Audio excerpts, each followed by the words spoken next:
sans plus tarder, je reconnais Monsieur le député de Matane-Matapédia et porte-parole officiel en matière de sécurité publique.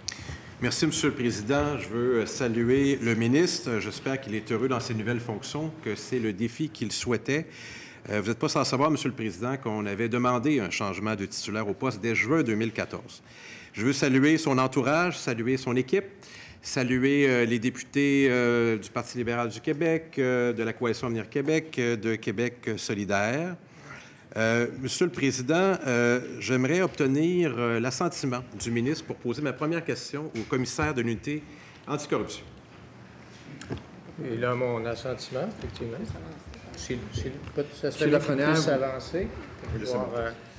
Voulez-vous avancer? Je vais laisser M. le député de Matane-Matapédia poser sa question et M. le ministre, si par contre, ils vont me questionner. Vous allez avoir quelques questions. Et avec la permission du ministre, pour répondre, M. Lafrenière, vous vous identifierez et répondrez aux questions de M. le député de Matane-Matapédia. Merci, Monsieur le Président. Je veux d'abord souhaiter au commissaire de l'UPAC renouvelé un bon mandat. Il souhaitait d'avoir les moyens et l'indépendance nécessaires de mener à terme ces enquêtes. Je suis convaincu que vous partagez ces souhaits, Monsieur le Président. Et d'entrée de jeu, quant aux opérations de l'UPAC, j'aimerais poser la question à M. Lafrenière. Combien il y a d'enquêtes en cours présentement à l'UPAC? On a 30 enquêtes actives, des enquêtes criminelles en cours actuellement, et 16 enquêtes pénales. 16 enquêtes pénales. Exact. Enquêtes pénales qui peuvent être de Revenu Québec, qui peuvent être la loi sur les contrats publics au niveau des faux, la loi de la corruption au niveau des représailles. Alors, c'est le type d'enquête pénale qu'on a. Alors, du nombre, combien touche le financement des partis politiques? Je n'ai pas cette statistique-là. Je ne garde pas de statistique là-dessus. Vous n'avez aucune statistique là-dessus? Sur le financement politique, non. Bon. Je m'adresse à vous, M. le Président. Oui, mais non, mais c'est parce qu'on va aller dans l'ordre aussi pour les besoins de l'audio. Vous parlez au président, merci. Et, alors, monsieur je vous donne le droit de parole. Monsieur le Président, sur 30 enquêtes, un ordre de grandeur sur 30, il m'apparaît que c'est relativement simple de déterminer si c'est plus 1, 10 ou 5. Je refuse de répondre à cette question-là. Je n'ai pas la réponse. Ce que je peux vous dire, c'est que c'est à peu près 2 pour 1 au niveau des enquêtes de niveau municipal ou provincial. Maintenant, bon, c'est toutes sortes d'enquêtes. On a vu dans le passé où on a arrêté des facilitateurs, on a arrêté des fonctionnaires, des DG de ville, etc. Alors, il faut s'en tenir à ça. Moi, je ne tiens pas de statistiques sur le financement politique ou sur quelconque façon. Monsieur le député de Matane-Matapédia. Monsieur le Président, je suis étonné, mais je prends la parole du commissaire. Si je suggère un certain nombre de noms, Justesse, Machuré, Hexagone et Modestie, est-ce que ça évoque quelque chose au commissaire? Monsieur Lafrenière. Je ne peux confirmer ni infirmer le contenu de nos enquêtes, alors je préfère ne pas répondre à ces questions-là. Monsieur le député de Matane-Matapédia. En prenant note, Monsieur le Président, j'aimerais aborder la question de l'indépendance de la police face au gouvernement du Québec et revenir sur une question que j'ai déjà posée l'automne dernier, mais je profite de la présence du ministre. Le commissaire à l'UPAC, on le souhaite le plus indépendant possible. Ce n'est pas sans raison qu'on a proposé que sa nomination se fasse aux 2 tiers des députés de l'Assemblée nationale. C'est une proposition qu'on a faite en novembre dernier qui n'a pas été retenue par le gouvernement du Québec pour des raisons qui nous échappent toujours. Il nous apparaît que pour de grandes institutions, la Direction générale des élections, le vérificateur général, le protecteur du citoyen, on a des institutions qui ont une totale indépendance. On aurait aimé que la lutte à la corruption en fasse partie. Alors aujourd'hui, le commissaire se retrouve juste à côté du ministre, mais ce n'est pas la première fois. Parce que le 23 septembre 2015, le ministre et le commissaire à l'UPAC ont fait une conférence de presse ensemble. Il m'apparaissait pourtant que le commissaire avait déjà indiqué qu'on ne le verrait jamais aux côtés d'un politicien. C'est arrivé également avec le député de Marguerite Bourgeois, qui était ministre des Transports, Monsieur le Président. Alors, ma question toute simple, j'aimerais savoir qui a eu cette idée. Est-ce que c'est le ministre qui vous a sollicité pour participer à cette conférence de presse? Monsieur le ministre. Parce qu'il y a plusieurs éléments dans les questions qui sont soulevées par le député de Matane. Donc, je vais prendre le premier aspect puisqu'il parle du processus de nomination. Je pense que le député n'est pas sans savoir qu'il y a eu une commission qui s'appelle la commission Charbonneau. Je pense qu'il n'est pas sans savoir ça. Je pense qu'il n'y a personne au Québec qui n'est pas sans savoir cela. Et qu'il y a 60 recommandations qui nous ont été présentées. 60 recommandations auxquelles le gouvernement a dit qu'il allait donner une réponse à chacune d'entre elles. Et d'ailleurs, il y a eu une motion qui a été votée à l'Assemblée nationale à l'unanimité qu'il fallait effectivement qu'on donne une réponse à l'ensemble de ces 60 recommandations. Il y en a une, permettez-moi de ne pas me rappeler du numéro exact, mais il y en a une qui touche précisément le processus de nomination à l'UPAC et qui dit qu'on doit suivre le modèle du DPCP, mais qui nous interroge aussi sur la question de la durée du mandat et de la possibilité de renouveler ou non le mandat. Alors, c'est dans cet esprit-là que s'inscrit notre réflexion. Et c'est tout à fait légitime là, de questionner est-ce que la durée de 5 ans est la bonne durée? Est-ce que ça devrait être 7 ans, comme on nous le recommande? Est-ce que ça devrait être non renouvelable? Moi, je pense que c'est une idée qui a du sens. On va y réfléchir, mais aujourd'hui, on n'est pas là. Aujourd'hui, on applique le processus de nomination tel que prévu dans la loi. Et pour le complément du questionnement de M. le député de Matane-Matapédia, qui a sollicité qui? M. Lafrenière. Alors, comme je vous avais mentionné en novembre, quand on s'est rencontrés lors de la séance de la Commission des institutions, le ministère de la Sécurité, du Conseil du Trésor m'avait demandé de faire un rapport, une étude sur toute la problématique des technologies de l'information. Alors, c'est ce qu'on a fait. Je pense qu'on avait eu le mandat en mars et ça fait partie de la loi sur la lutte à la corruption de faire des recommandations au gouvernement. Alors, ce qu'on a fait, on a fait une étude sérieuse. On a déposé, on avait jusqu'au 30 juin, on a déposé au ministère ce rapport-là avec les 13 recommandations. À partir de là, c'est le ministre qui a le dossier en main, qui a le rapport en main et qui en fait ce qui est bon pour lui, ce qui est bon pour la suite des choses. Et en septembre, j'ai été sollicité pour aller faire la présentation des recommandations et le ministre en a profité pour remettre l'avancement des travaux suite à ces recommandations-là. Merci, M. le député de Matane-Matapédia. Donc, M. le Président, je comprends que le ministre a sollicité le commissaire à l'UPAC pour participer à une conférence de presse conjointe.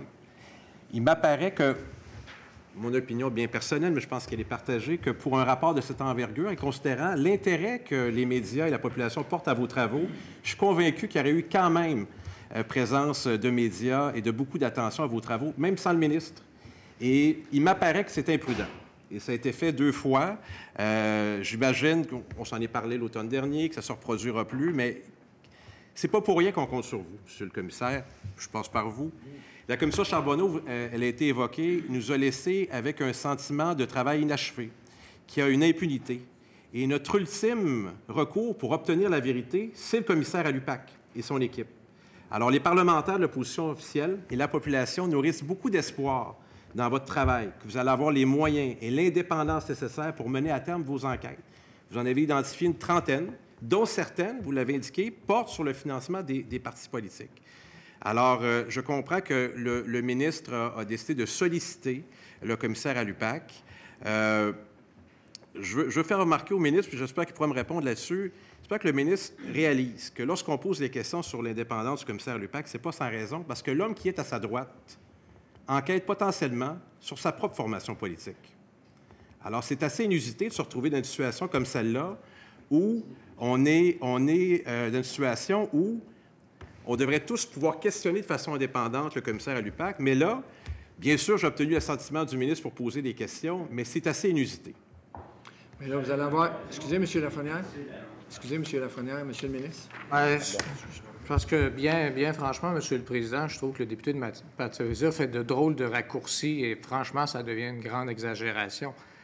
Que le président du Conseil du Trésor, en vertu d'ailleurs de la loi qui forme l'UPAC, demande des recommandations à l'UPAC.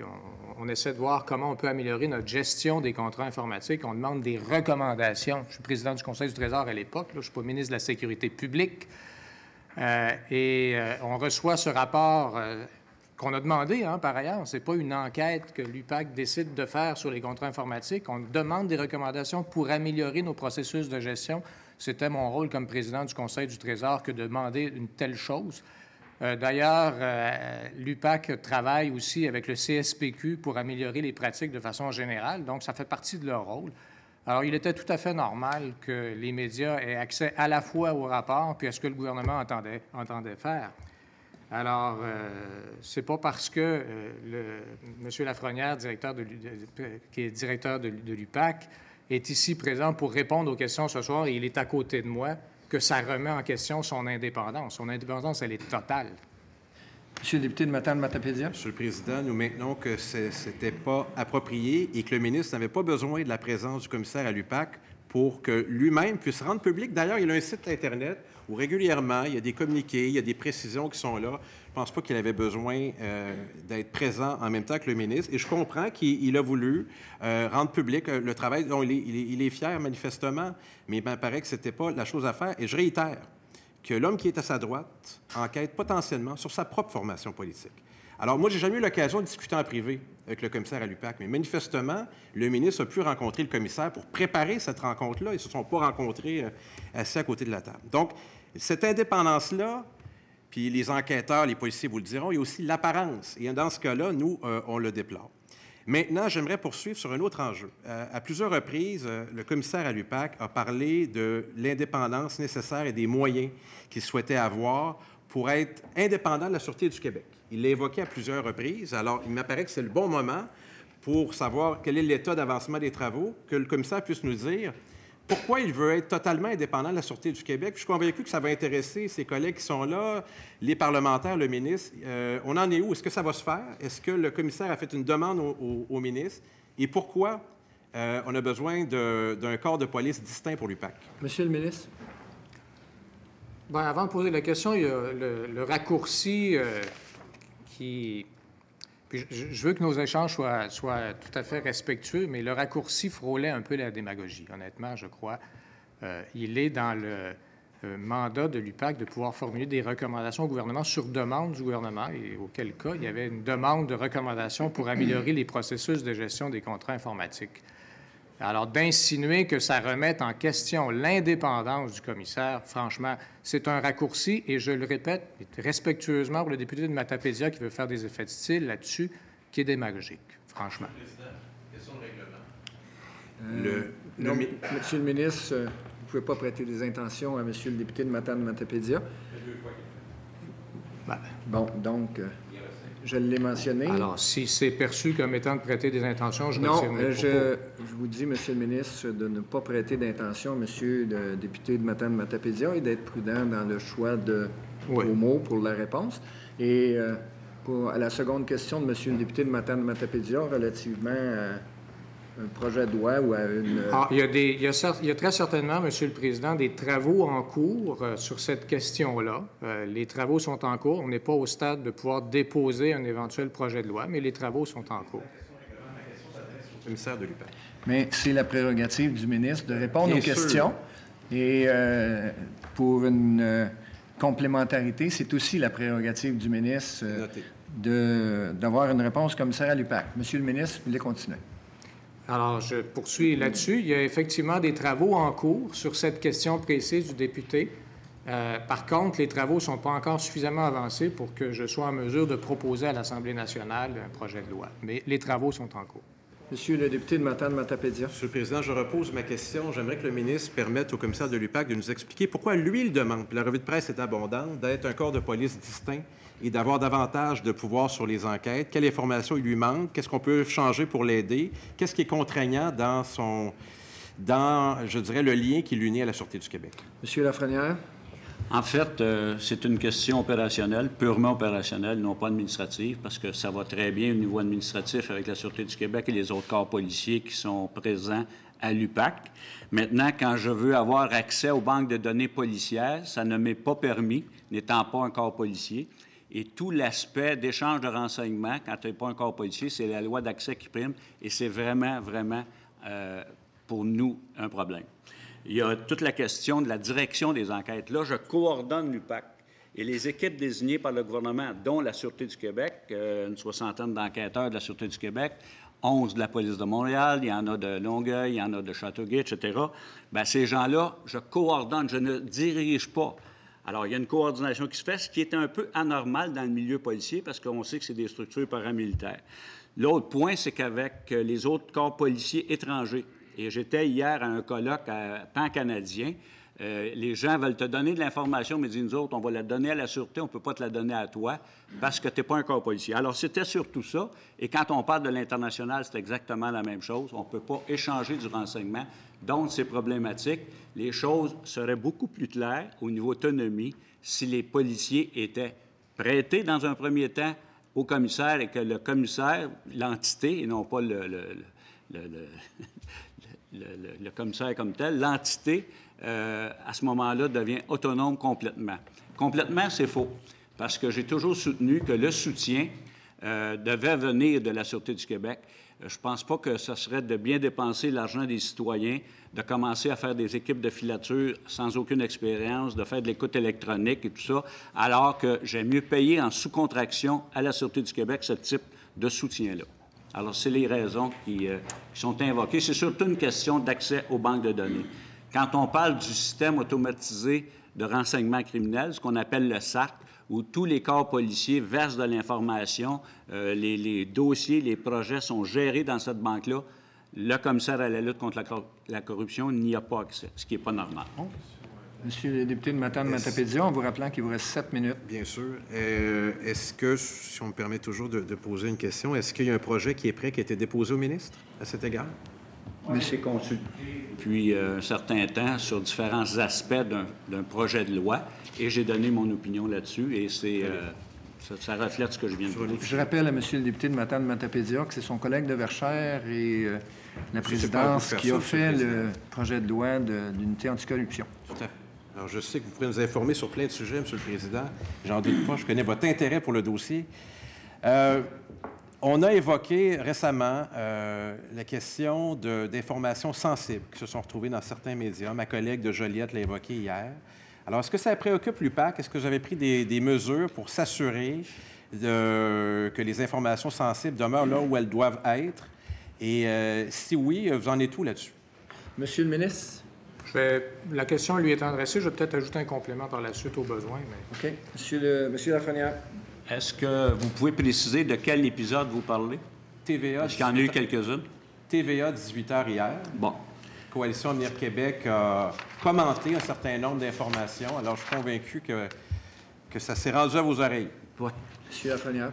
Alors, dans ce dossier-là, le 26 février 2014, on a demandé à un juge de paix un mandat de perquisition pour le lendemain matin.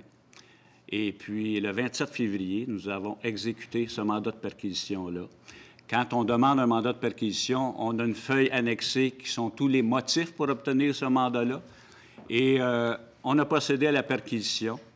Quand la perquisition est faite, on a 10 jours pour rapporter au juge de paix le fruit de notre perquisition. Alors, c'est ce qui a été fait en date du 10 mars. Le 10 mars, on a retourné les formulaires spécifiant ce qu'on avait saisi sur les lieux. Et le 1er avril, il y a eu une première demande des médias, à savoir Sun Média et Radio-Canada, pour avoir accès à ces informations-là. Je répète, les informations qui avaient été données au juge de paix suite à notre perquisition, ce qui a été refusé. Et on nous a demandé de caviarder ce qui ne devait pas être vu pour ne pas nuire à notre enquête en cours à ce moment-là. C'est ce qu'on a fait. Il y a eu 3 autres rencontres en présence du juge, soit le 1er avril, le 30 avril et le 19 juin, avant d'en venir à une entente le 24 juillet, où les médias ont pu avoir une certaine portion des documents qu'on a vus hier, justement, ce que vous avez parlé.